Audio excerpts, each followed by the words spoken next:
Suffering சீரீஸை ரெகுலராக follow பண்ணிகிட்டு இருக்க லிசனர்ஸ்க்கு ஐ எம் வெரி சாரி, என்னை மன்னிச்சிடுங்க. கொஞ்சம் உடம்பு சரியில்லாத காரணத்தினால சஃபரிங் சீரீஸில் ஒரு பிரேக் விட்டுட்டேன். சொல்லாமல் கொள்ளாமல் பிரேக் விட்டுட்டேன். பட் நெக்ஸ்ட் டைம் எதனா பிரேக் விடும் போதோ எதனா ஒரு வகையில் இன்டிமேஷன் கொடுப்பேன். நான் இன்ஸ்டாகிராம் ஸ்டோரி மூலமாகவோ ஏதாவது ஒரு வகையில் நான் சொல்கிறேன் கண்டிப்பாக. ஸோ அந்த நோட்டோட நம்ம சஃபரிங் சீரீஸை புது இயரில் ஃப்ரெஷ்ஷாக ரெஸ்யூம் பண்ண போகிறோங்க. வணக்கம், வந்தாச்சு உங்கள் பவர் பேக்டு பாட்காஸ்ட்டை பவித்ரா. இன்றைக்கி நம்ம வானம் வாழாம் சேனலில் சஃபரிங் சீரீஸில் எபிசோட் 4 எதை பற்றி பார்க்க போகிறோம் அப்படின்னா, பரபரப்பாக இருக்கிற மைண்டை பற்றி தாங்க பார்க்க போகிறோம். வேலை வேலை மலை மலை ஆம்பளைக்கும் வேலை பொம்பளைக்கும் வேலை பொம்பளையாவது ஆம்பளைக்கும் வேலை அப்படிங்கிற பாட்டில் கமலஹாசன் பரபரப்பாக அதெல்லாம் வேலை செஞ்சுட்டே இருப்பார்ல, அந்த மாதிரி பரபரப்பாக வேலை செய்கிறதுக்கும் சஃபரிங்க்கும் ஒரு வகையான சம்மந்தம் இருக்குது அப்படின்னு திருச்சவர்கள் சொல்கிறாங்க. நம்ம நிறைய பேர் இந்த வேலையை பண்ணியிருப்போம். நம்ம அமைதியாக உட்காந்துருக்கும் போது எந்த வேலையை பார்க்காத போது என்றைக்கோ விழுந்தது, யார்கிட்டையோ அடி வாங்கினது எல்லாம் ஞாபகம் வரும். இல்லைனா ஃப்யூச்சர் பற்றின பயங்கள் வரும். நம்ம நாளைக்கு என்ன பண்ண போகிறோம், நாளைக்கு வேலை கிடைக்குமா, அடுத்த வருஷம் கல்யாணம் ஆகுமா அப்படிங்கிற மாதிரி ஃப்யூச்சரை பற்றின பயங்கள் ஞாபகம் வரும். இல்லைனா பாஸ்டில் நடந்த விஷயங்கள் இல்லாட்டி கோவங்கள் அதெல்லாம் வெளியே வர ஆரம்பிக்கும். அப்படி வரும்போது நம்ம சும்மா உட்காந்துருந்தோம் அது மாதிரிலாம் அதெல்லாம் தாட்ஸ் வரும். எதனா போய் சாப்பிடுவோமே, இன்ஸ்டாகிராம் நோண்டுவோமே, வெளியே போவோமே அப்படின்னு சொல்லி நம்ம டிஸ்ட்ராக்ட் பண்ணிகிட்டே இருப்போம். நம்மளை ஆக்குப்பை பண்ணிகிட்டே இருப்போம் இல்லைங்களா. ஸோ அதுக்கு திருச்சி அவர்கள் என்ன தெரியுமா சொல்கிறாரு, நீங்கள் அமைதியாக உட்காரும் போது உங்களுக்குள்ளே இருக்கிற சஃபரிங் பெயின் எல்லாமே வெளியே வர ஆரம்பிக்கும். அப்படி நீங்கள் வெளியே வர ஆரம்பிக்கும் போது நீங்கள் அதை ஃபேஸ் பண்ணுறதுக்கான தைரியம் இல்லை, இதை ஃபேஸ் பண்ண தெரியல அப்படின்னா அதுலேருந்து நீங்கள் ஓட முயற்சி பண்ணுவீங்க. உங்களை நீங்கள் டிஸ்ட்ராக்ட் பண்ணிப்பீங்க. இந்த சாப்பிட்றது மூலியமாக இல்லை வேறு ஏதாவது வேலை பண்ணுறது மூலிமா உங்களை நீங்கள் டிஸ்ட்ராக்ட் பண்ணிப்பீங்க. ஸோ அப்படி நீங்கள் பண்ண அந்த சஃபரிங், உங்களுக்குள்ளே இருக்க பெயின், உங்களுக்குள்ளே இருக்க சஃபரிங் குறையாது, எங்கேயும் வெளியும் போகாது, அது உங்களுக்குள்ளேயே தான் இருக்கும். நீங்கள் அது இல்லை அப்படின்னு நீங்கள் நினச்சிக்கலாம், உங்களே நீங்கள் நம்ப் பண்ணிக்கலாம்.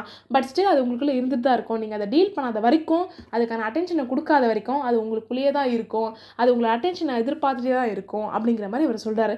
சரிப்பா, இதுக்கப்புறம் நான் எனக்குள்ளே ஒரு தாட்ஸ் வருது, எனக்குள்ளே இருக்கிற பழைய நினைவுகள் வருது, இல்லாட்டி ஏதாவது கசப்பான நினைவுகள் வருது, இல்லாட்டி பயங்கள் வருது அப்படின்னா இனிமேல் நான் உட்காந்து அமைதியாக உட்காந்து நான் நோட்டீஸ் பண்ண போகிறேன் அப்படிங்கிற மாதிரி நீங்கள் நினச்சாலும் அதுக்கு ஒரு கெட்ட போகிறாரு. என்ன சொல்கிறார் அப்படின்னா, இப்போ நீங்கள் எப்போயும் வழக்கமாக நீங்கள் ஓடி ஓடி ஓடி டிஸ்ட்ராக்ட் பண்ணி உங்களே நீங்கள் இக்னோர் பண்ணிட்டு இருந்திருக்கீங்க, உங்களுக்குள்ள சஃபரிங் இக்னோர் பண்ணிட்டு இருந்திருக்கீங்க.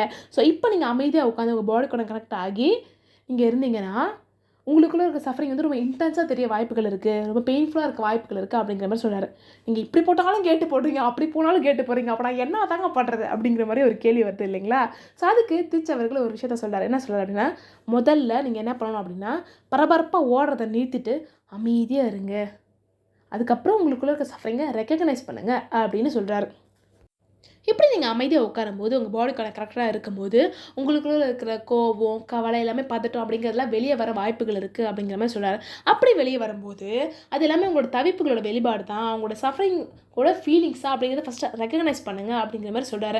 சஃபரிங் அப்படிங்கிறது ஒரு வகையான எனர்ஜி அப்படின்னா இதை நீங்கள் எம்ப்ரேஸ் பண்ணுறதுக்கு மைண்ட்ஃபுல்னஸ் அப்படிங்கிற எனர்ஜி தான் யூஸ் பண்ணுவோம் அப்படின்னு சொல்கிறாரு. ஸோ மைண்ட்ஃபுல்னஸ் அப்படிங்கிற எனர்ஜி எப்படி உற்பத்தி ஆகும்னா நம்ம விஷயத்தை மைண்ட்ஃபுல்லாக பண்ணும்போது, அதாவது எந்த ஒரு விஷயத்தை யோசிக்காமல் அதை மட்டுமே கான்சன்ட்ரேட் பண்ணி பண்ணும்போது வரும் அப்படிங்கிற மாதிரி சொல்கிறார். என்ன சொல்கிறார் அப்படின்னா, நீங்கள் அச்சீவ் மைண்ட்ஃபுல் ப்ரீதிங் அப்படிங்கிறது மூலமாக அச்சீவ் பண்ணலாம் அப்படிங்கிறாரு. மைண்ட்ஃபுல் ப்ரீதிங் அப்படிங்கிறது நம்ம நிறைய முறை இதை கேள்விப்பட்டிருப்போம். இந்த மாதிரி எதையும் மைண்டில் யோசிக்காதீங்க, அமைதியாக உட்காந்து பிரீத் இன் பிரீத் அவுட் அப்படின்னு பண்ணுங்க அப்படிங்கிற மாதிரி சில பேர் சொல்லுவாங்க இல்லையா.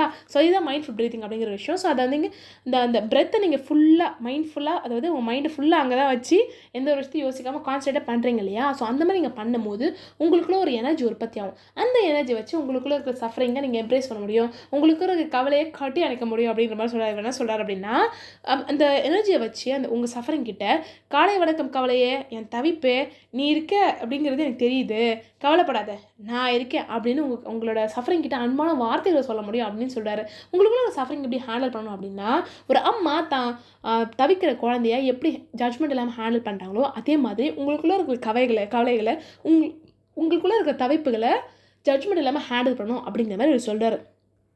இதை பற்றி இன்னும் நீங்கள் டீட்டெயிலாக தெரிஞ்சுக்கணும்னு நினச்சிங்கன்னா சஃபரிங் சீரீஸில் எபிசோட் 2 சஃபரிங்கை ஹேண்டில் பண்ணுறது எப்படி அப்படிங்கிற எபிசோட் நான் சொல்லியிருப்பேன். ஸோ அந்த எபிசோட் நீங்கள் கேட்டு பாருங்கள்.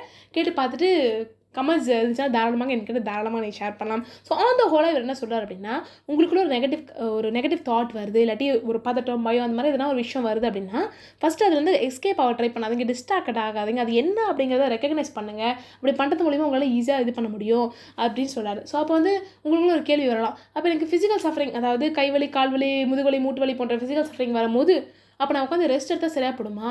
அப்போ நான் வந்து இந்த மாத்திரை போடுறது, இந்த தைலம் தேய்க்கிறது, இந்த வேலைகள்லாம் நான் பண்ண வேணாமா அப்படிங்கிற மாதிரி ஒரு கேள்வி வரலாம் இல்லையா? ஸோ அந்த கேள்விக்கும் திச் அவர்கள் பதில் சொல்கிறாரு. அந்த நான் இந்த எபிசோட சொல்ல நெக்ஸ்ட் எபிசோட சொல்கிறேன். அந்த நோட்டோட இந்த எபிசோட நான் டாடா பாய் பாய் சொல்லி முடிக்கிறேன். இந்த எபிசோட பற்றின கமெண்ட்ஸ் ஃபீட்பேக்ஸ் நீங்கள் ஷேர் பண்ணணும் அப்படின்னு நினச்சிங்கன்னா கீழே கமெண்ட் செக்ஷனில் சொல்லலாம். அது மட்டும் இல்லாமல் என்னோட இன்ஸ்டாகிராம் பேஜான TheKarika32 THE_KARIGA32 அப்படிங்கிற என்னோட இன்ஸ்டாகிராம் பேஜில் நீங்கள் தாராளமாக ஷேர் பண்ணலாம். அது மட்டும் இல்லாமல் நான் பாட்காஸ்ட்டே இருக்க ஒரு அழகு ஸ்பெஷல் ஜிமெயில் ஐடியான bananavalam@gmail.com அப்படிங்கிற மெயில் ஐடிக்கும் நீங்கள் மெயில் பண்ணலாம். உங்களோட கருத்துக்களை தாராளமாக சொல்லலாம். இதில் வந்து நான் கீழே டிஸ்கிரிப்ஷனில் கொடுக்குறேன். ஸோ அதனால் நீங்கள் செக் பண்ணிக்கோங்க. ஸோ இது போன்ற வேறு ஒரு அழகான எபிசோட சந்திக்கும் வரை பேச்சால் வார்த்தைகளால் பிரபஞ்சத்தை பல பார்க்கும் பவித்ரா சைனிங் ஆஃப்.